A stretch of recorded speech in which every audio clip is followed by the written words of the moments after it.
মার্কিন রাষ্ট্রদূতের সঙ্গে ঐক্যমত্য কমিশনের বৈঠক। সচিবালয়ে সভা সমাবেশ নিষিদ্ধ, সন্ধ্যা 6টার পর অবস্থান করতে লাগবে অনুমতি। 16 বছর এদেশের মানুষ নানা রকম অত্যাচার ও জুলুমের শিকার হয়েছে, রেজাউল করিম। অভয়নগরে ঋষিপল্লীর শিক্ষার্থীদের মাঝে পোশাক বিতরণ। মোড়লগঞ্জে আন্তর্জাতিক যুব দিবসে আলোচনা সভা ও সনদ বিতরণ। দর্শক, গ্রামের কাগজের সকালের খবরে আপনাকে স্বাগত। শুনছিলেন প্রধান প্রধান শিরোনাম, এছাড়াও রয়েছে রাশিফল। এবার চলুন যাওয়া যাক মূল আয়োজনে। জাতীয় ঐক্যমত্য কমিশনের সহসভাপতি অধ্যাপক আলী রিয়াজ মঙ্গলবার যুক্তরাষ্ট্রের ভারপ্রাপ্ত রাষ্ট্রদূত ট্রেসি অ্যান জ্যাকসনের সঙ্গে বৈঠক করেছেন। মার্কিন কূটনীতিকের আমন্ত্রণে গুলশানে তার বাসভবনে অনুষ্ঠিত এই বৈঠকে বাংলাদেশের রাষ্ট্র সংস্কার, আসন্ন জাতীয় নির্বাচন, ঐক্যমত্য কমিশনের জাতীয় সনদসহ রাজনৈতিক দলের সংবাদ নিয়ে আলোচনা হয়। বৈঠকে যোগ দেন যুক্তরাষ্ট্র দূতাবাসের পলিটিক্যাল কাউন্সিলর এরিক গ্লান। অন্যদিকে ঐক্যমত্য কমিশনের পক্ষ থেকে বৈঠকে অংশগ্রহণ করেন সংবিধান সংস্কার কমিশনের প্রধান ও জাতীয় ঐক্যমত্য কমিশনের সহসভাপতি অধ্যাপক ডক্টর আলী রিয়াজ, প্রধান উপদেষ্টার বিশেষ সহকারী ও কমিশন সদস্য মনির হায়দার সহ কয়েকজন কমিশন সদস্য। এদিকে বৈঠকের আগে ট্রেসি অ্যান জ্যাকসন গত সোমবার জাতীয় নাগরিক পার্টির প্রতিনিধিদের সঙ্গে বৈঠক করেছেন। মার্কিন দূতাবাসের মুখপাত্র জানান, যুক্তরাষ্ট্র বাংলাদেশের উন্নয়নে অংশীদার হিসেবে দল মত নির্বিশেষে স্থানীয় রাজনৈতিক অংশীদারদের সঙ্গে নিয়মিত মতবিনিময় করে যাচ্ছে। সচিবালয়ে সভা সমাবেশ নিষিদ্ধ, সন্ধ্যা 6টার পর অবস্থান করতে লাগবে অনুমতি সহ বাংলাদেশ সচিবালয়ের ভেতরে কোনো সভা সমাবেশ বা সন্ধ্যা 6টার পর অবস্থানের জন্য বাধ্যবাধকতা জারি করা হয়েছে। মঙ্গলবার স্বরাষ্ট্র মন্ত্রণালয়ের যুগ্ম সচিব মোহাম্মদ জসিমউদ্দিনের সই করা এক প্রেস বিজ্ঞপ্তিতে এই তথ্য জানানো হয়।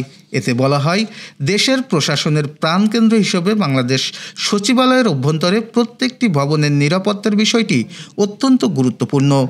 তাই সচিবালয়ের অভ্যন্তরে অবস্থিত প্রতিটি ভবন বা প্রাঙ্গণের সার্বক্ষণিক শৃঙ্খলা ও নিরাপত্তা নিশ্চিত করার লক্ষ্যে নিম্নরূপ সিদ্ধান্ত নেওয়া হয়েছে। মানতে হবে যেসব নিয়ম: বাংলাদেশ সচিবালয়ের অভ্যন্তরে কোনো ধরনের মিছিল, সমাবেশ বা গণজমায়েত বাতিল করা হলো। সচিবালয়ের অভ্যন্তরে অবস্থিত বিভিন্ন মন্ত্রণালয়, বিভাগের সম্মেলন কক্ষে অনুমোদিত কোনো সভা সমাবেশ বা কোনো পেশাগত সংগঠন বা সমিতির সভা, সম্মেলন, বৈঠক করা যাবে না। সন্ধ্যা 6টার পর সচিবালয়ের অভ্যন্তরে জরুরি দাপ্তরিক প্রয়োজনে অবস্থান করতে হলে স্বরাষ্ট্র মন্ত্রণালয়কে অবহিত করতে হবে। সাপ্তাহিক ছুটি কিংবা অন্য কোনো ছুটির দিনে সচিবালয়ের অভ্যন্তরে দাপ্তরিক প্রয়োজনে অবস্থান করতে হলে স্বরাষ্ট্র মন্ত্রণালয়ের পূর্বানুমতি নিতে হবে। ইসলামী আন্দোলন বাংলাদেশের আমির মুফতি সৈয়দ মোহাম্মদ রেজাউল করিম বলেছেন, 16 বছর এদেশের মানুষ নানা রকম অত্যাচার ও জুলুমের শিকার হয়েছে। মানুষের মৌলিক অধিকার হরণ করেছিল ফ্যাসিস্ট সরকার। মানুষের মৌলিক অধিকার বলতে কিছুই ছিল না ফ্যাসিস্ট সরকারের আমলে। ছাত্র জনতার তীব্র আন্দোলনে এদেশ থেকে ফ্যাসিস্ট সরকার পালিয়ে গেলেও তাদের দোসররা এদেশে নানা ষড়যন্ত্র করছে। ছাত্র জনতা তাদের রক্ত দিয়ে নতুন স্বাধীনতা ছিনিয়ে এনেছে। নতুন বাংলাদেশ গড়ার জন্য আমাদেরকে ঐক্যবদ্ধ হতে হবে। তাই আগে রাষ্ট্র সংস্কার ও গণহত্যার বিচার করতে হবে। গণসমাবেশে তিনি আরও বলেন, সংখ্যানুপাতিক পিআর পদ্ধতিতে সুষ্ঠু ও নিরপেক্ষ নির্বাচন হতে পারে। দেশে ইসলাম বিরোধী সকল ষড়যন্ত্র রুখে দিতে হবে। শুধু পালাবদল নয়, কাঙ্ক্ষিত মুক্তির জন্য চাই আদর্শিক পরিবর্তন।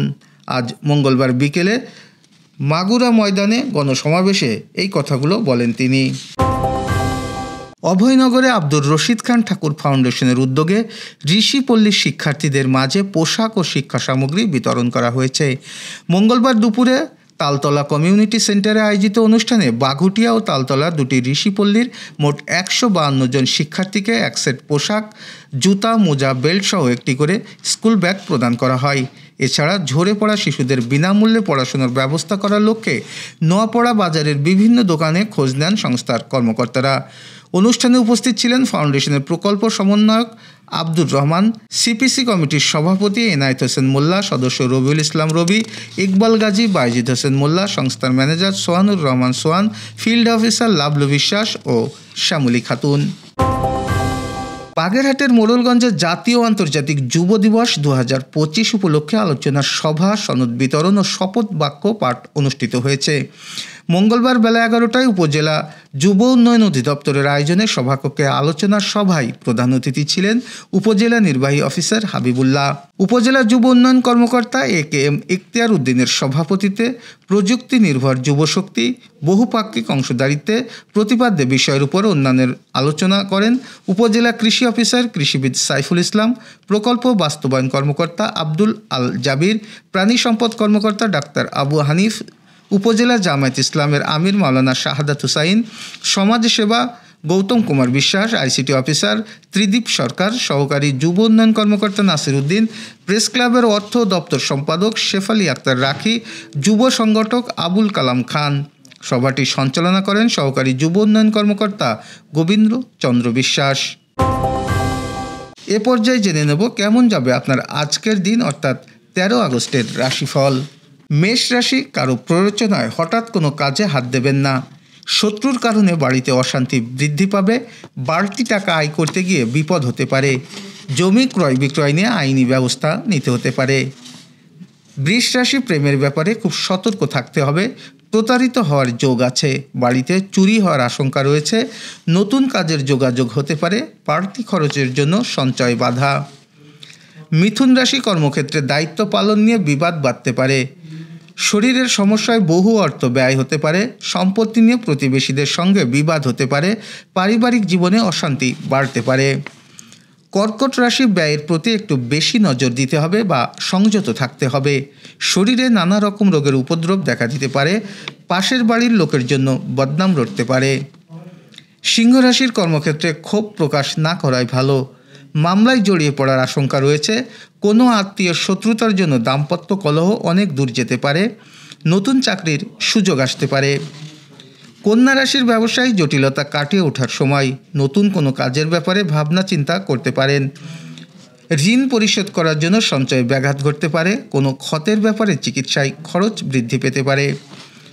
তুলা রাশির, ব্যবসা ভালো চলবে কিন্তু পরে জটিলতা দেখা দিতে পারে। কারো কাজের দায়িত্ব নেবেন না। সম্পত্তি কেনা বেচার জন্য শুভ সময়। পাওনাদারের সাথে বিবাদ হতে পারে। বৃশ্চিক রাশির উপার্জনের ভাগ্য ভালো এবং আর্থিক উন্নতি বজায় থাকবে। শরীরে আঘাত লাগার আশঙ্কা রয়েছে। সন্তানের লেখাপড়া নিয়ে চিন্তা বাড়তে পারে। দাঁতের সমস্যা বৃদ্ধি পেতে পারে। ধনুরাশি, কর্মজগতে জনপ্রিয়তা পেতে পারেন। কাজের জন্য খুব ভালো সময়। বাড়িতে অতিথি আসায় খরচ বাড়তে পারে। লোকের সঙ্গে একটু বুঝে কথা বলুন। কোনো বিবাদ চিন্তার কারণ হতে পারে। ঋণ শোধ নিয়ে চিন্তা বাড়বে। মকর রাশিকে, গৃহে বা কর্মস্থানে মাথা ঠান্ডা রেখে চলতে হবে। পরিস্থিতির বিরুদ্ধে যাওয়ার আশঙ্কা রয়েছে। আর্থিক টানাপোড়েনের জন্য সংসারে অশান্তি হতে পারে। শত্রুর ব্যাপারে কোনো সিদ্ধান্ত নেওয়ার আগে ভালোভাবে চিন্তা করুন। কুম্ভ রাশি, সপ্তাহের প্রথম দিকে কোনো নতুন কাজের সন্ধান হতে পারে। প্রতিবাদী মনোভাব সমাজের সম্মান বৃদ্ধি পেতে পারে। ব্যবসা খুব ভালো না যাওয়ায় আর্থিক চাপে পড়তে পারে। মীন রাশির, কাজের জন্য বাড়ির কেউ বাইরে যাওয়াই মনোকষ্ট। গুরুজনের শরীর নিয়ে চিন্তা ও খরচ বাড়তে পারে। গবেষণায় উন্নতির সুযোগ আসতে পারে। দর্শক, এই ছিল এখনকার আয়োজন। আগামীকাল ঠিক একই সময়ে সকালের খবর ও আপনার রাশিফল দেখতে ও জানতে চোখ রাখুন গ্রামের কাগজের ইউটিউব চ্যানেল ও ফেসবুক পেজে। আর প্রতিদিনের খবরের আপডেট পেতে গ্রামের কাগজের ইউটিউব চ্যানেলে সাবস্ক্রাইব এবং ফেসবুক পেজ ফলো করতে ভুলবেন না। আমাদের পরবর্তী খবর দেখুন বিকেল 3টায়। শুভ বিদায়।